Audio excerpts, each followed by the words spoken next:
सुंदरपुर के सुंदर जंगल में 2 दिन से तेज बारिश हो रही थी। फलदार दरख्तों के फल गिर गए थे और साथ के साथ पक्षियों के अंडे भी टूट गए थे। बादलों ने तो जैसे वहां का बसेरा ही कर लिया था। तेज और लगातार बारिश होने के कारण जंगल में बाढ़ आ गई थी। कई पक्षियों के तो घोंसले बह गए थे। कई पक्षी तो अपनी जान गंवा बैठे थे और बाकियों ने बहुत मुश्किल से अपनी जान बचाई।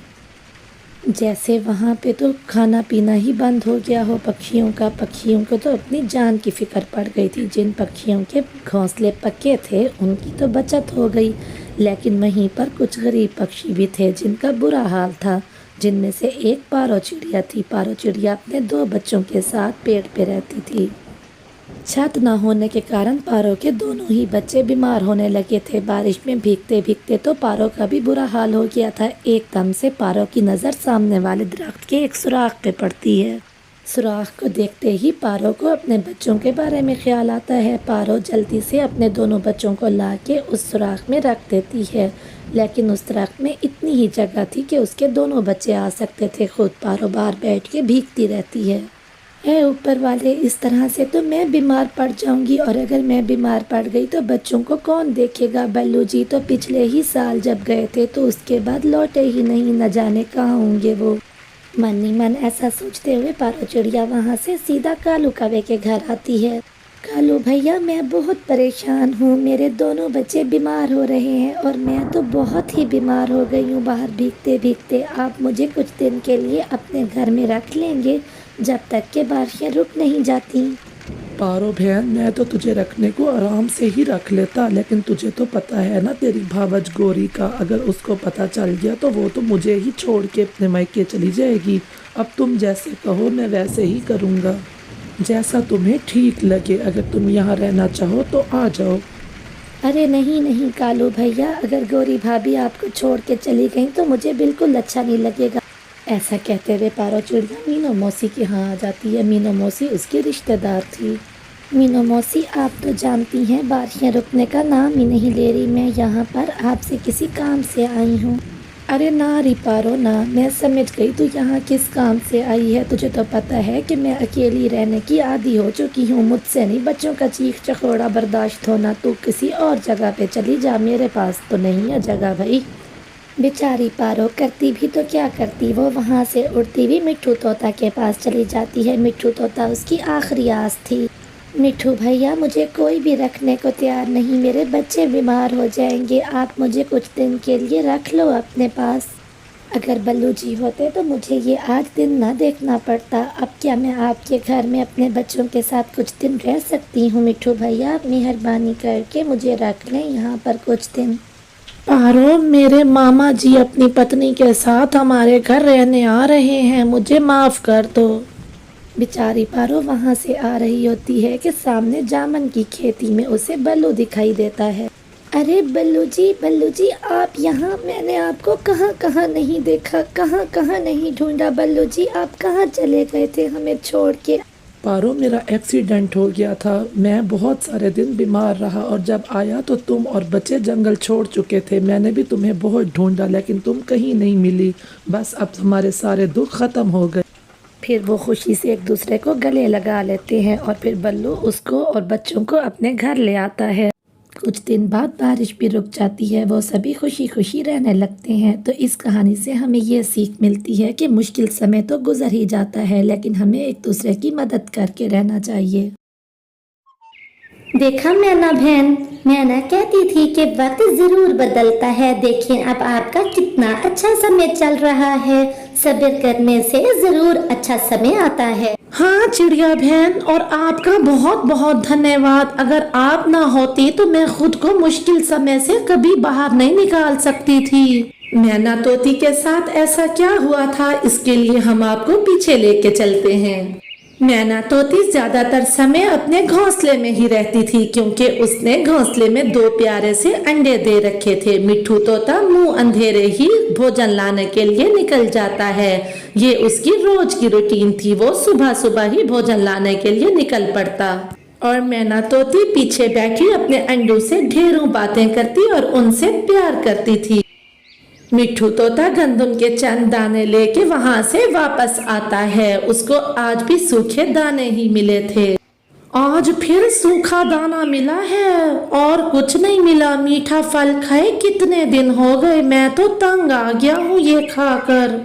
पति जी, बस कुछ दिन की ही तो बात है। हमारे अंडों से जब बच्चे निकल आएंगे फिर हम दोनों दूसरे जंगल जाके भोजन ढूंढा करेंगे।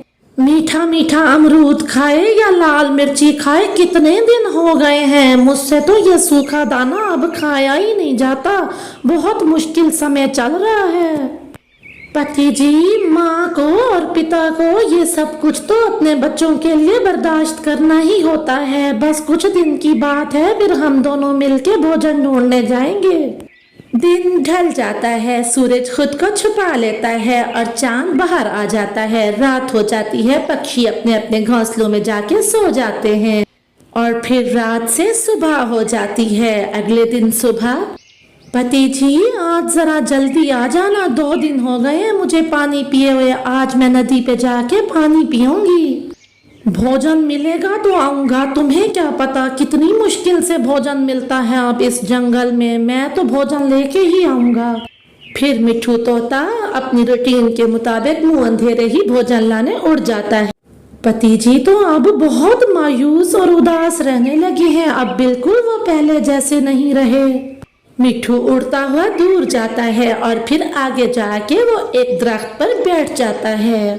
बस बहुत हो गया, अब तो मैं मीठा फल खाए बिना यहाँ से नहीं जाऊंगा। मैं दूसरे जंगल जाता हूँ। वो उड़ते हुए दूसरे जंगल चला जाता है। वो जंगल तो बहुत सुंदर था। आगे चल के उसको दूर से एक सेब का पेड़ नजर आता है। वो तो बहुत खुश होता है और उड़ता हुआ सेब के पेड़ के पास आ जाता है। वो सेब की एक डाली पर आके बैठ जाता है।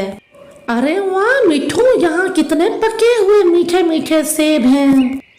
वो तो ऐसे सेब खा रहा था जैसे उसने जिंदगी में पहली बार खाया हो। सेब बहुत मीठा था। पास के घर में एक तोती रहा करती थी।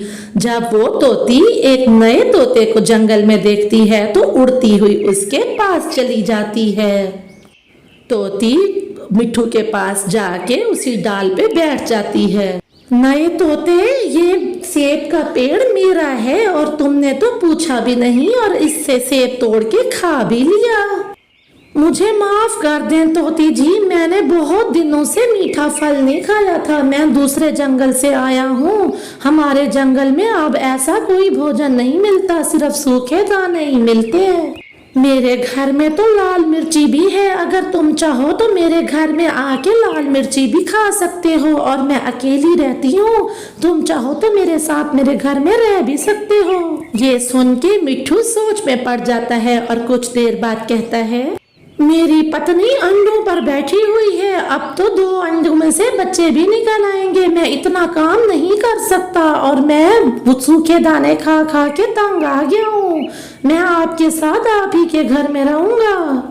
अगर सेब खा लिया हो तो चले मेरे घर, मैं आपको लाल मिर्ची भी देती हूँ और अपना घर भी दिखाती हूँ। मेरा पक्का खूबसूरत सा घर है। इधर मीना तोती अपने पति का इंतजार करती रहती है, लेकिन वो क्या जानती थी कि उसके पति ने तो एक अलग ही दुनिया बसा ली है। वो तो अब पक्के घर में रहता है। दिन ढल जाता है और शाम हो जाती है। शाम तक जब मैना तोती का पति लौट के नहीं आता तो वो कुछ पत्तों से अपने अंडे ढक देती है और खुद पानी पीने नदी के ऊपर उड़ जाती है। वो तेजी से उड़ती हुई नदी पे जाती है और नदी पे जाके वो खूब सारा पानी पीती है। बहुत सारा पानी 2 दिन बाद पी के उसकी जान में जान आती है। कितने सारे दिन हो गए थे पानी पिए हुए, अब जान में जान आई है। अब मुझे अपने घोंसले की तरफ जाना चाहिए। पति जी भी अब तक आ चुके होंगे, अंडे भी अकेले हैं। मैं अब जल्दी से जाती हूँ। ऐसा कहते हुए मैना तोती तेजी के साथ उड़ती हुई घोंसले पे जाती है।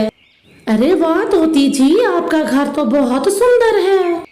हाँ, मैं इस घर में अकेली रहती हूँ। आप चाहो तो ये सुंदर घर अब से आपका भी हो सकता है। आप मेरे पास ही रहो। मेरी पत्नी आपके जितनी सुंदर भी नहीं है। मैं तो अब आपके पास ही रहूंगा और फिर अब 2-2 बच्चे भी निकल आए होंगे। इतना काम कहाँ से करूंगा मैं तो यहीं रहूंगा और लाल मिर्ची भी खाऊंगा। मुझे तो छोड़ के नहीं जाओगे ना तुम मिठू? कोई पागल ही होगा जो इतनी अच्छी और खूबसूरत तोती को छोड़ के चला जाए। और फिर लाल मिर्ची और सेब का पेड़ भी तो मुझे मिला है आपकी तरफ से। इसी तरह से फिर से शाम हो जाती है और फिर रात हो जाती है। रात के बाद अगली सुबह होती है। मैना तोती साथ से उड़ती हुई चिड़िया को आवाज लगा के अपने पास बुलाती है। अरे चिड़िया चिड़िया बहन इधर आओ तो। पास से गुजरती हुई चिड़िया उसके पास आके बैठ जाती है। चिड़िया बहन 2 दिन से मैंने कुछ नहीं खाया। मेरा पति भोजन लेने गया था जो अभी तक नहीं आया और मैं अंडों पे बैठी हूँ। चाहे जितनी भी मुश्किलें क्यों ना हो, हम मम्मा पक्षियों को तो अपने बच्चों के लिए कुछ ना कुछ करना ही पड़ता है। आप आइए मेरे साथ, हम दोनों मिलकर भोजन की तलाश में जाते हैं। और फिर चिड़िया उसे अपने साथ भोजन लाने ले जाती है। इसी तरह से दिन ढल जाता है और कुछ दिन बीत जाते हैं और फिर एक दिन अंडों में से 2 प्यारे प्यारे से बच्चे निकलते हैं। माँ, हमारे बाबा कहाँ हैं? क्या पापा ने हमारे आने की खुशी में कोई मीठा फल नहीं लेके रखा हुआ था यहाँ? बेटा, मैं ही तुम्हारी मम्मा हूँ और मैं ही तुम्हारी पापा हूँ। ये मैंने तुम्हारे लिए मीठा मीठा अमरूद छुपा के रखा था। तुम दोनों की आने की खुशी में तुम इसे खा लो। इस तरह से वो अपने बच्चों को मीठा मीठा अमरूद खिला देती है। और इधर मिट्ठू ने कुछ दिन तो अच्छे काट लिए थे, लेकिन फिर एक दिन मिट्ठू, मेरा एक पुराना दोस्त आ रहा है, अब वो यहीं पर ही रहा करेगा। तुम अब जा सकते हो, आज तुम मेरे घर को छोड़ के चले जाओ। क्या? मैं कहाँ जाऊंगा? लेकिन आपने तो कहा था कि अब मैं आपके साथ ही रहा करूंगा और मैं यहीं रहूंगा। अब मैं कहाँ जाऊं?